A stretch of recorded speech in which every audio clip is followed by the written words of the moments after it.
A quick disclaimer before we begin, the PEMF podcast does not contain any medical advice, and the content provided is for informational purposes only. If you have any health concerns, please visit a healthcare professional. Welcome back to another episode of the PEMF podcast, and today we've got a very special guest, and I have to start this podcast by apologizing to our guest because actually this is not our first tango. We recorded a podcast 2 days ago, and our guest is actually coming to us from Canada. So this is like early hours in the morning for him. We did a podcast. We got through all the questions we wanted to. Went great. Got to the end. We're just wrapping up, and I realized that I hadn't pressed that big red button to record. So what egg on my face that was. And since then I pretty much haven't slept properly. But we're going to live and learn. And today we are going to smash it 10 times better than it was the first time. We have had a dress rehearsal. And Steeve Bradet, I'll get you to introduce yourself now, all the way from Canada. Well, thank you, Andy. I'm glad to be back. Yeah, my name is Steve, and I make a lot of PEMF stuff. I have a channel where I teach people how to build them, and I try to demystify basically the muddy water that PEMF is out there. So in a nutshell, that's me. Okay, so anyone that hasn't seen Steve on YouTube and his videos, what Steve does is a little bit like this PEMF podcast, and he kind of tries to demystify all the mysteries in PEMF and all the myths involved in intensity, frequencies, and a lot of new subjects that we'll touch on today. And you have a number of Patreons within your group. And can you give me a little bit of an intro into these patrons and what that is and how others can get involved? The Patreon group basically, there's two kinds. There's the kind that just want to support what I do with the YouTube channel and keep making content. And then there's a big portion of them too that just want to learn how PEMF, the internal guts of the PEMF are. And I teach that in detail in there, like the way I build them anyway.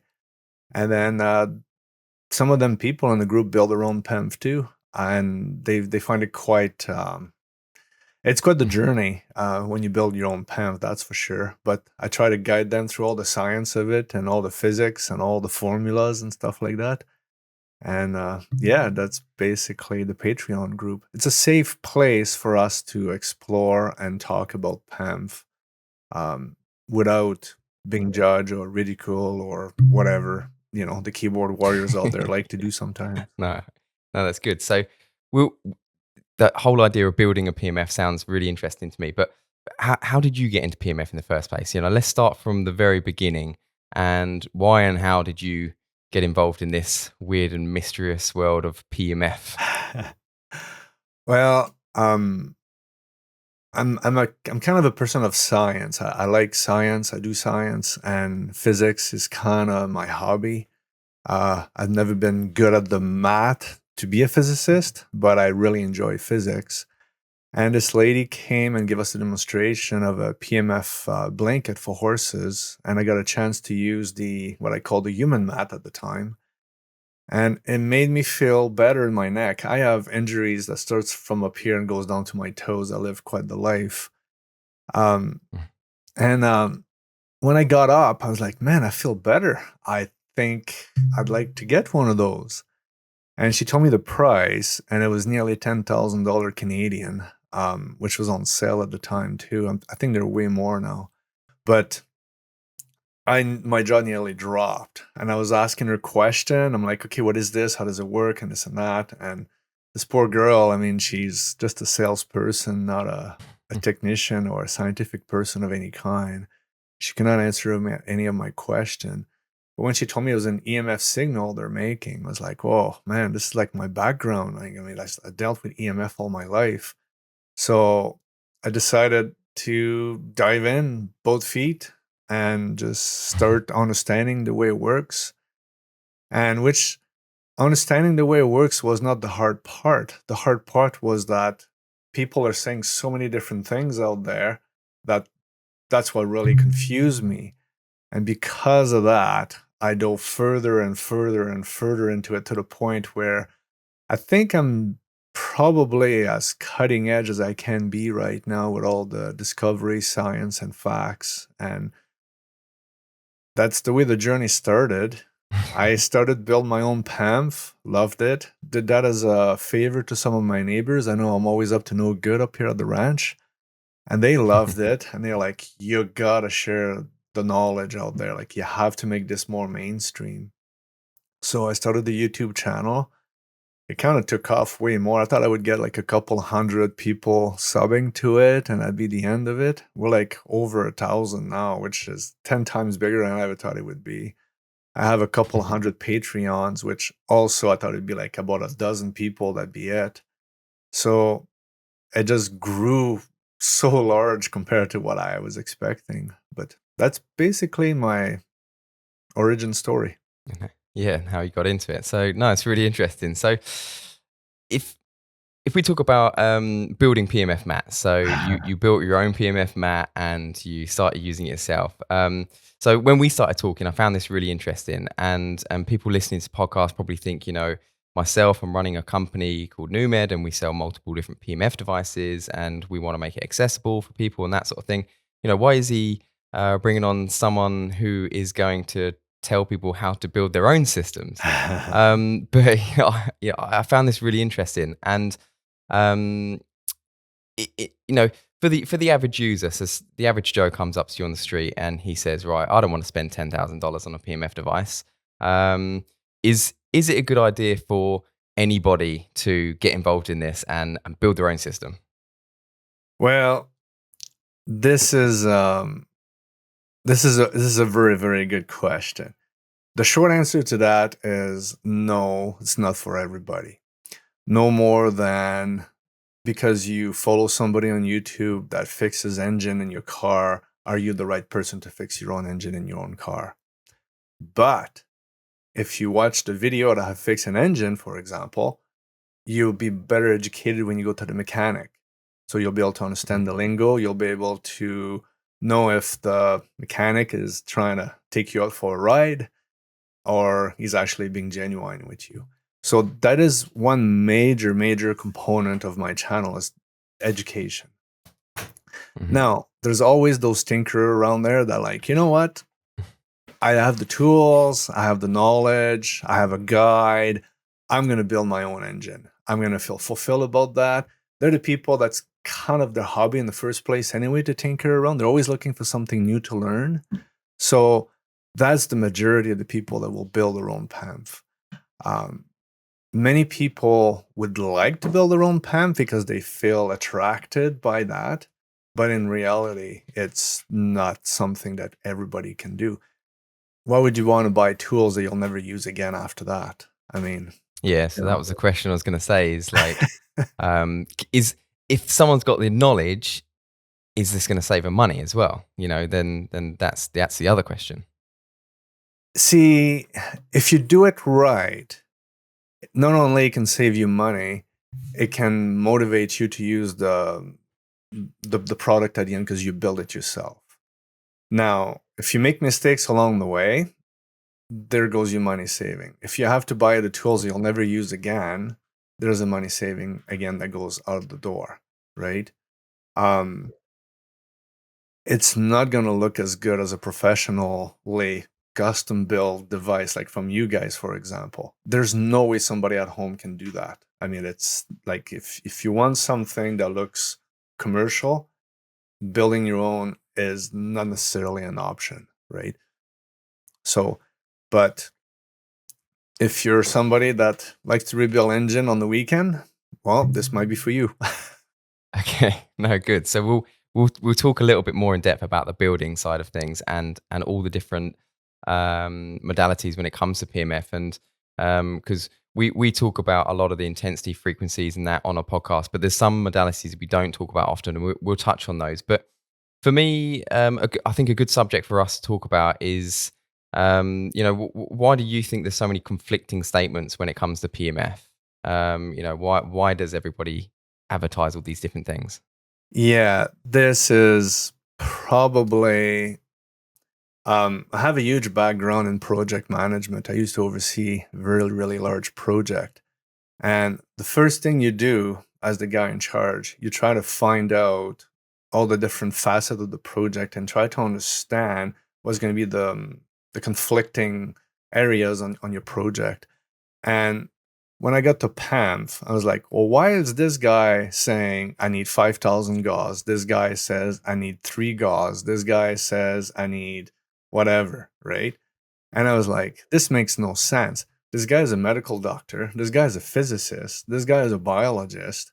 Like, what's going on? And I start refining the problem and the problem like this and looking at all the stats and data. Well, it turns out that they're all right and they're all wrong. And I was like, well, that's a weird statement to make. So I started to look deeper and deeper and deeper and trying to find the common denominator in all this. And this is what I found. Imagine a triangle, and each point of the triangle being a different branch of science. So one of them would be modern medicine, like your normal physician, family doctor, we'll call him. The next one is a physicist, somebody that sits in the lab, crunches math, and understands the physics behind PEMF. And then the third corner, like the third point of the triangle, would be a biologist, somebody that understands the way the cell, the human body, the immune system, and all that jazz goes around. Now, I know a lot of people ask me this question a lot of the time, and they're like, well, isn't a family doctor understand biology? The answer to that is no. They have a concept of it, but they do not understand biology the way a biologist does. No more than a biologist understands how to do, family medicine. So now the physicist builds a PEMF and he understands how to do it and all that stuff, and he makes a system. The doctor does not understand that. I've seen lots of doctors talking about the inverse square law with PEMF. Does not apply. It's the wrong law when it comes to that. You don't measure the loss of Gauss that way. Now, the biologist on the other end tells you you need half a Gauss to activate the cell. Like this, I don't care how much Gauss you make, the cell needs to see half a Gauss. So the doctor says you need 5,000 Gauss to reach the tip of your nose. If not, you don't do that. And the physicist is like, no, you don't. If you shunt your field properly, you can get away with 100 Gauss because it'll do everything you need. And then unless you stack 10 people on top of each other when you're on the mat, you only need 100 Gauss because you'll reach a foot above your belly button with still power to spare. So I got into that, I looked into it, and this is another reason why I have my channel. I try to demystify this dreaded triangle. I wish, right? And as a project manager, that was my job. I put myself in the middle. I listened to all the different stories, the different scenarios, and I combined them, and I tried to appease everybody. So that's where the confusion comes in. There's nobody in the middle. There's no conductor of this symphony. Everybody's just playing their own tune whenever they want. That's basically it. So I try to be the conductor. Yeah, good stuff.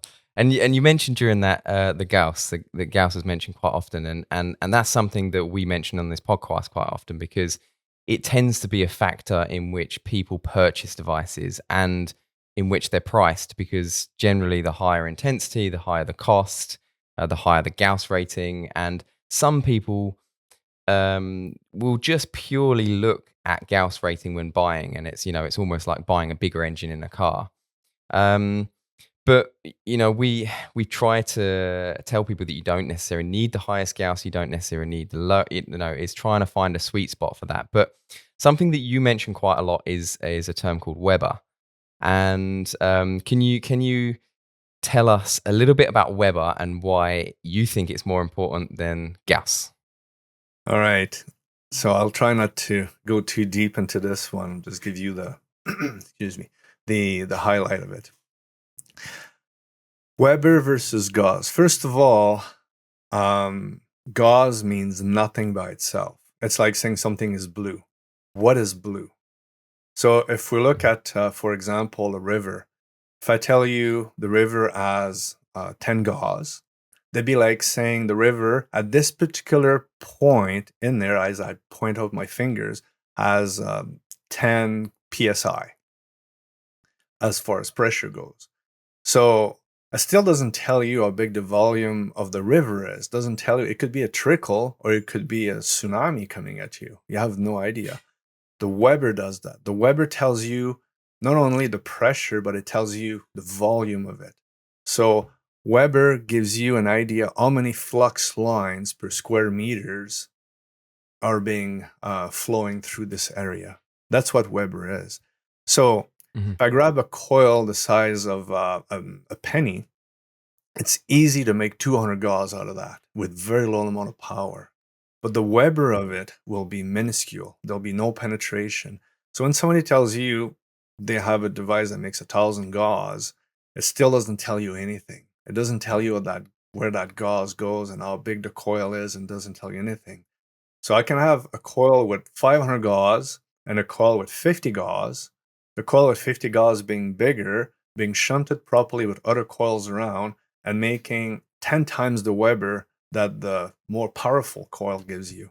So that's another thing I try to demystify out there. Do not buy a unit solely based on Gauss. And there's only one way to make Weber. There's only one way. Lots of copper, lots of coils, and that's it. And that's what you need. I mean, and I think that's that's it. an Like, that's important the point. secret right there. Lots of coil, lots of copper. Yeah, no, definitely. We're seeing a lot of these devices popping up on the market, and they're providing a full body mat with their system, and they're not necessarily giving you a lot of coils within them systems. So, like you say, they're able to advertise, 500 Gauss or 1,000 Gauss, but they've only got 2 coils or maybe 4 coils in their mat, and in that mat they're spaced at the top or in the middle, or they're not even kind of like evenly spaced a lot of the time. So it's something again that is causing a bit of confusion in the industry, and you don't get that proper spread across the mat. So why is it important to have more and more coils, would you say, in a mat, and how would you put them in?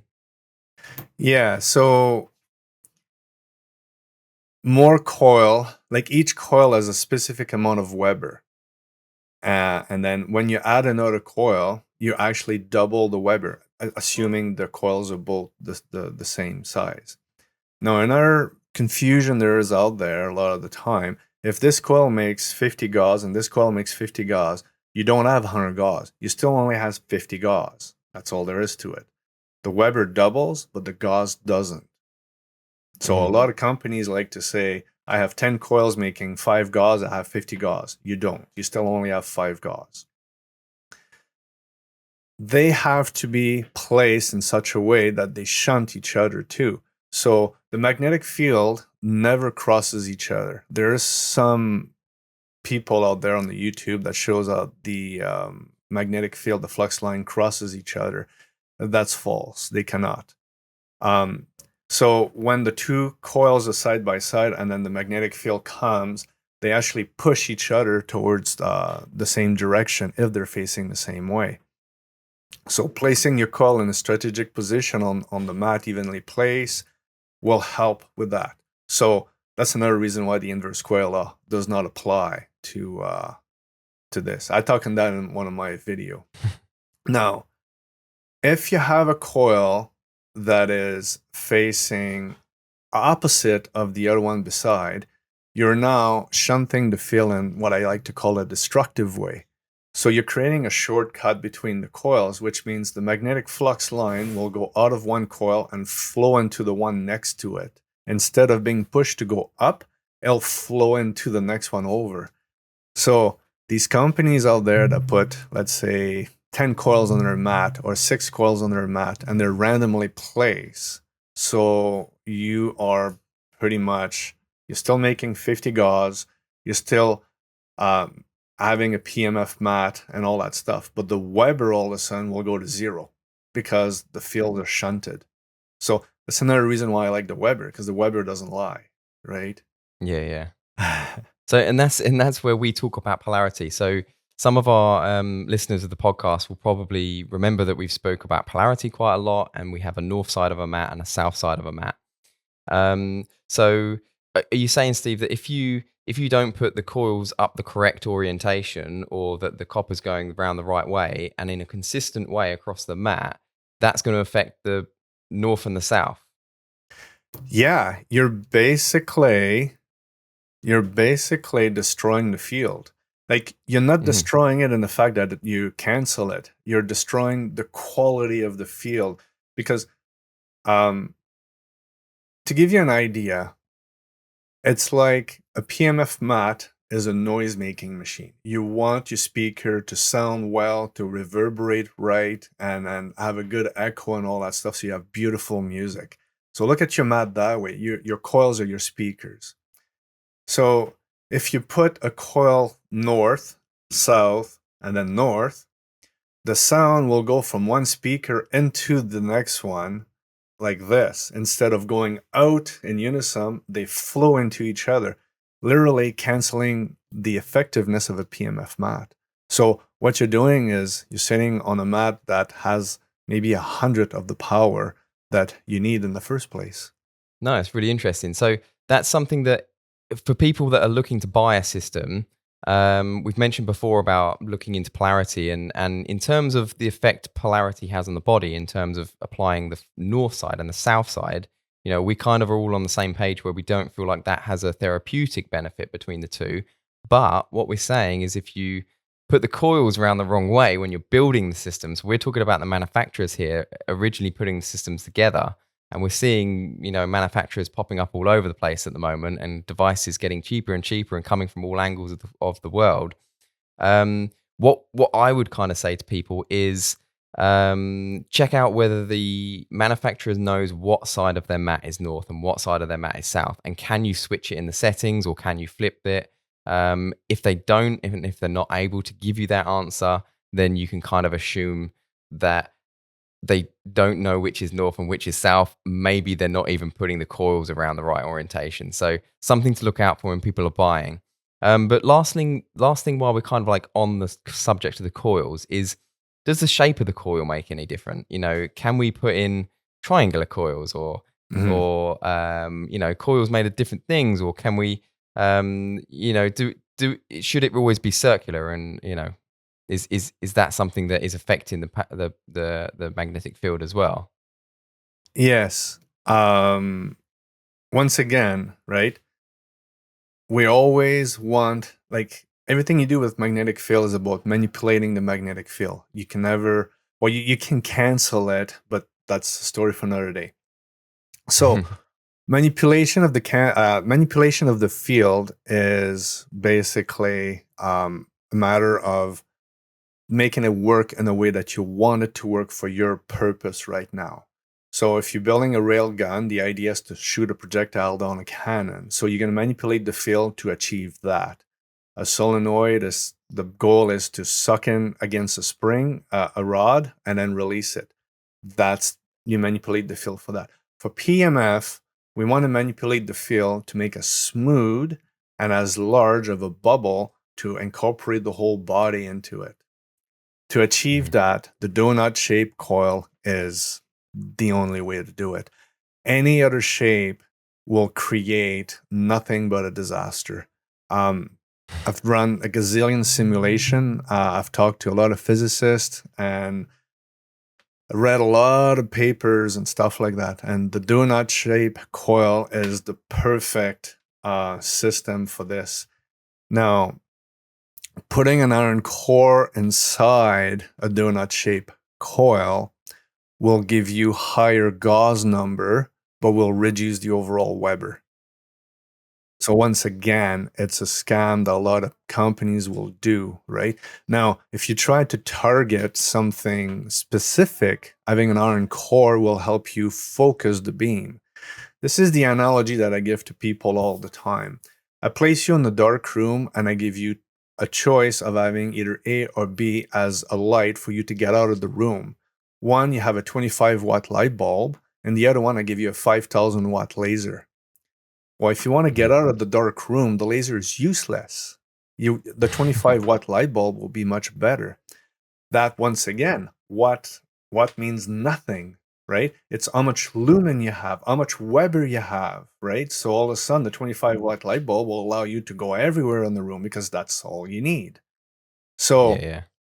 the donut-shaped coil is the perfect reflector for that light to be diffused in the most elegant way as far as PMF user goes. So putting an iron core in it, you're cheating. Putting a magnet in it does nothing but also cheating to get bigger numbers. A lot of companies do that, by the way. They claim 500 Gauss, but they have a magnet inside. There's other companies that put a copper ball between the bearing, a copper ball between the coil of the PMF mat. So they have 4 coils, and then there's a full body mat, and they put 8 ball bearings in it or something like that, claiming that the ball bearings act as a conductor to diffuse the PMF. Well, first of all, copper is non-ferromagnetic, so it does not interact with the field at all. All it makes is eddy current, which is deadly to PMF because it cancels the field. So yeah, there's so much junk out there. Yeah. And we've kind of mentioned an acid test before with some devices, and like tends to, if you get something that is 20 Gauss or above, or if something's advertising 1,000 Gauss or something, you know, one of those little magnets at home, you can pop that on over one of the coils and see what happens, and it should give you a little bit of a reaction. But while we're on terms of the intensity, because we've touched on that a couple of times now in this podcast, and because there's a number of different intensity devices on the market, and you know, some people, the more higher in intensity, the higher the cost tends to go a lot of the time. So do people come to you and say to you, you know, I've seen this device that gives you a big kick up the arse, you know, and I want one of them. I want the strongest PMF device you can help me make. You know, can you help people make low intensity and high intensity? Okay, I know how to build those high intensity PEMF, but I won't teach it, nor will I use one for myself either. They're dangerous to build. So the capacitors inside are deadly. This is what tasers are made out of. They need a lot of cooling, a lot of maintenance. They need to be wired. If you make a mistake where you wire them, especially if you're using DC capacitors, wire them backwards, they become a grenade. They blow up, and it happens really quickly.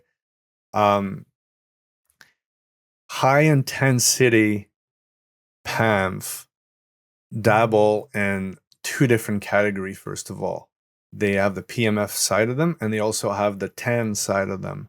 So they're used in a different modality, and they're really good at decalcification of joint, for example. They can make that happen really quickly.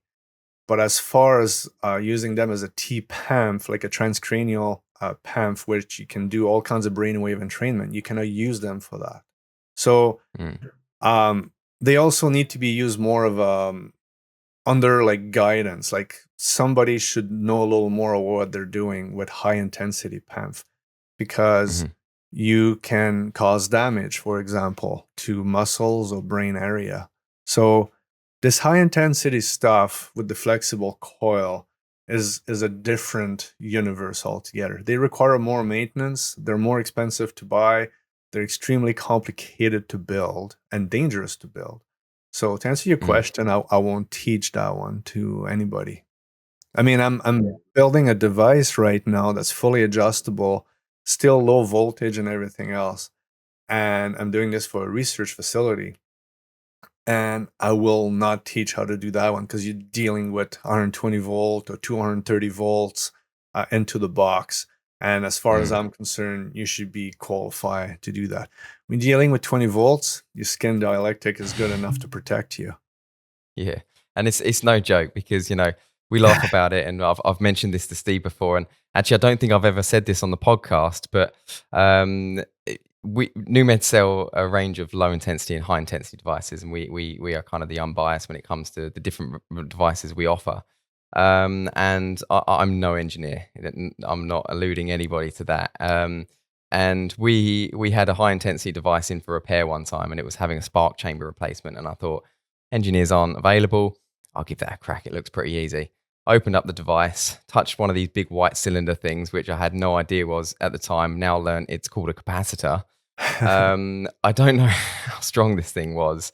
My engineers have told me, and they said to me that I shouldn't be here by now, but you know, I'm trying to adjust this thing, and I touch both ends of it, and next thing is I'm in hospital having an ECG on my heart with some very burnt fingers. So it honestly is no joke. These devices are used for therapeutic means when they're in one piece. But under no illusion do we tell anybody to open these things and try and tinker with them themselves, especially in those high intensities. So Steve's your man for that. If you want to build your own intensity device, and it will be at a lower intensity.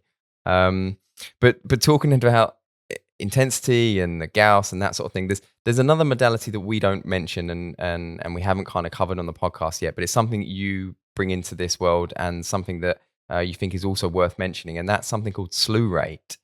So, um, can you try and explain to our audience what is slew rate?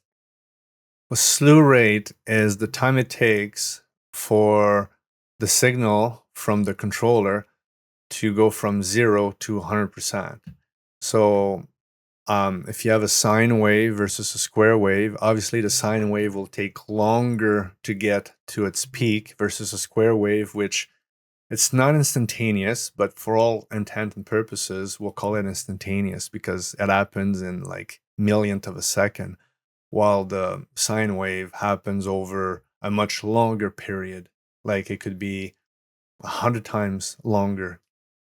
So slew rate is important because that's basically your Gauss per second you're getting. And you only have like a very small amount of time for your body to, through induction, absorb that energy. And you need a fantastically fast slew rate for this to happen.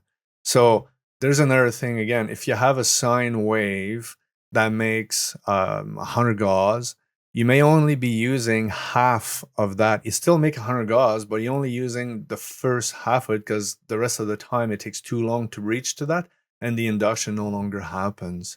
So I know it sounds bizarre and weird because we're talking about something extremely fast and like numbers with like 6 digits type deal with a decimal point, right? So like, but it really matters. So that's why I always say all the time, square wave is king, because it's fast, like fast. And that's something that I was going to come on to the next is the waveform, because again, another thing we've touched on quite a lot is the different waveforms people offer. So you've got sinusoidal, you've got square wave, you've got sawtooth, all these different types of waves. And the unique thing is, and quite good thing, when we met and we started talking, because everyone knows from this podcast that I designed my own device and I gave it to some specialized engineers that put it together. But I told them, what I felt from my customer feedback was the best wave, the best intensity, the best frequencies, all these sorts of things. And it really matches up with a lot of what you say. So it's really nice. And it was quite a blessing when we met that you're sort of saying, what you guys have done is actually quite great. But you mentioned square wave, and square wave is something that a lot of people relate to the NASA studies as well. So why is square wave so much more effective in your eyes in terms of the waveform? So the square wave is, first of all, very clean and offers a very like I like it because it's easy to see, easy to measure, easy to deal with. I'm not saying the other type waves are not, but the square wave is clean. It's a clean wave with no noise, no feedback, no nothing. The slew rate of the square wave is out of this world. I mean, it's as fast as it gets. And remember, guys, induction only happens when there's a change, right? Mhm. So when you get that change to go from 0 to 5, that time right there that it takes to go from 1 to 5, that's the only time there's induction. It doesn't matter how long you stay on at 5 volts, there's no more induction, right? And Mhm. then this is another thing I try to demystify. And we didn't talk about that the first time we did this podcast. And I was like, oh man, I wish I'd have brought that up. So there it is. Here we go. It's golden opportunity. It was meant to happen. Yeah. Um, this is gonna blow people's mind. Okay. When we Mhm. turn the power on, so we have a volt being flowing through the coil, we create a north, for example, on the coil. right? Mhm. Now it stays on. Well, if you put your meter on top, you'll still see you're making north because, it's on. The magnetic field is on north. Even though there's nothing happening in your body anymore, right? The field's still there, but there's no change in magnetic field. Therefore, there's no more induction. Mhm. Then it goes off. Well, when it goes off, there's a change in magnetic field again. And at that time, and I'm not talking about flying back voltage, guys, here. I'm talking about literally the magnetic field changes polarity. And I've proven that with my oscilloscope and measuring equipment. So Mhm. what I'm saying here is there is no such thing as a unipolar square wave PMF mat. It's always bipolar. And a story. You cannot have a north side of a magnet without having a south side of a magnet. Magnetic field is a bipolar 100% of the time, and I've not been able to prove that law wrong yet. I'm trying my damn best, but I can't. So when we create a magnetic field, and we create a magnetic field north because we place all our coil the same way facing up. So when it turns on, it goes north. When it turns off, you're creating a magnetic field south. Mhm. So the companies out there that talk about unipolar and bipolar, you need to watch my video about the NASA waveform and how it's being transferred and the whole thing. And then I go through the process. But that is groundbreaking. I mean, like I want to be proven wrong. So if somebody's listening right now as a physicist or somebody loves science and want to get into a discussion with me, I love it. I ran it by a couple physicists so far, and I've held my ground. So and science is all about being wrong. I mean, if you're right, you're not accomplishing nothing. So you're always trying to prove yourself wrong, right? So you cannot take it personally. It's not about that. Yeah. So square wave is king. You have a really strong signal up, fast slew rate, and then when it goes off, you get the same thing, a super fast slew rate, lots of induction. You get yourself a north and a south pole, and then boom, you got it. Now, if you do create a bipolar or biphasic square wave, then you're just making more north-south pole. And I go through that in my video on my NASA waveform one. Yeah, good. And we always encourage people during the podcast to like leave comments down below. Like, so Steve was just mentioning, if anyone wants to challenge any of this or ask him questions and that sort of thing. So please do leave those comments. We'll get back to them. So, but coming on to, throughout this journey, you've actually built your own controller as well called the ZK controller. And that's, quite a unique animal, and that gives the user the ability to change a lot of features on the device. So, whereas when I design Celerate, there seems to be two types of users of PMF, and I think we both agree on this. There's kind of like the user that just wants to go, right, I just want to buy a PMF device and I want to use it daily, and I don't need to know all the ins and outs. I just want a good one. So that's kind of the route I went down, which was making something simple, easy to use, give them the range of different frequencies, the right time of days, the right intensities, and set up like the thing that we'll come onto later, like the duty cycle, the slew rates, and all these sorts of things as to what I felt they should be, best from, customer feedback and all this sort of thing. And we've been seeing some great results with that one.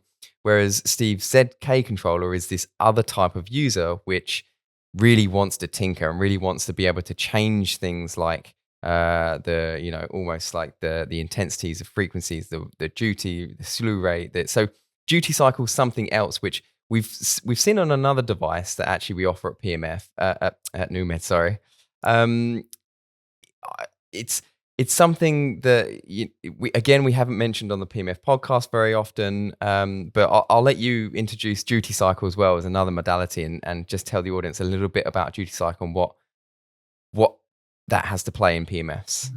Yes. Well, I mean, the term biohackers come to mind right away. I mean, as soon as we talk about PMF and users of PMF, we automatically fall in the categories of biohackers, Mhm. which is a good thing, by the way. Like, I know the word hacker sometimes can have a negative feeling to it, but it's a good thing in this case.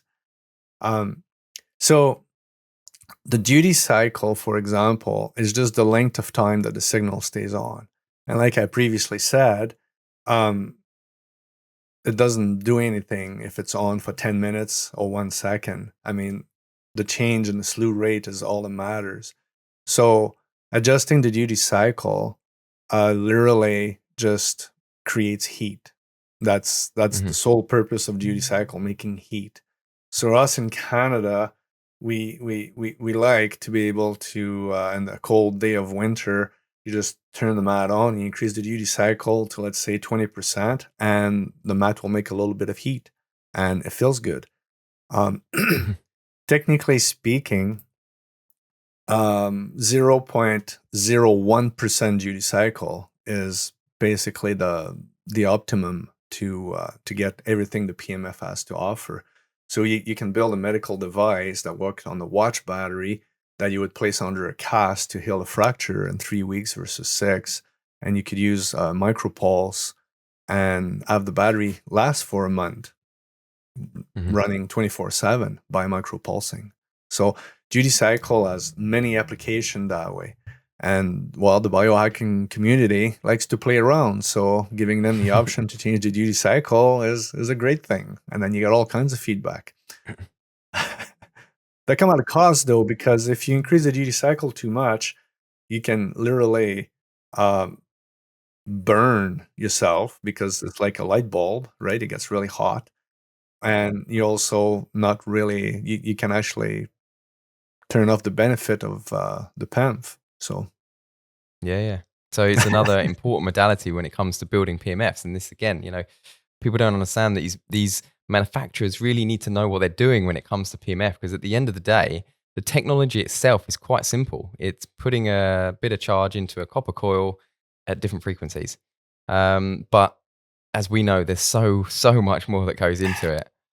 And we mentioned the term biohacker there. So just for our listeners, hopefully most of them are or coin themselves as biohackers. But for those of you that had never heard of it, because only maybe a year ago I hadn't heard of that term, but it's more about those that are kind of like less reliant on maybe the medical stream in life, the everything that's been proved, the pharmas, these sorts of things, medications, people that kind of tend to steer a little bit more clear on that and go more for the alternative wellness, should we say. And what we're trying to find now is stuff that's really helping people, so it's great.